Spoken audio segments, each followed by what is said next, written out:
Pasukan Sriwijaya FC melakoni laga perdananya di penyisihan Grup A Liga 2 2021, Rabu malam nanti.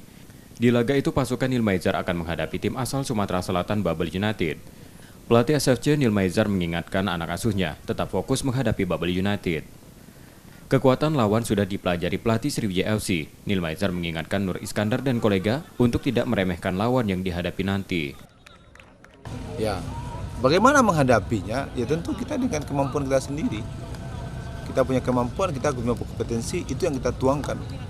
Apakah dia pakai taktik apa, itu kan urusan mereka. Yang penting urusan kita latihan sungguh-sungguh sesuai taktika, strategi, dan game plan yang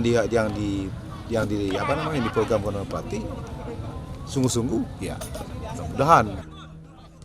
Laga Sriwijaya FC kontra Babel United merupakan laga perdana kedua tim di kompetisi sepak bola tanah air.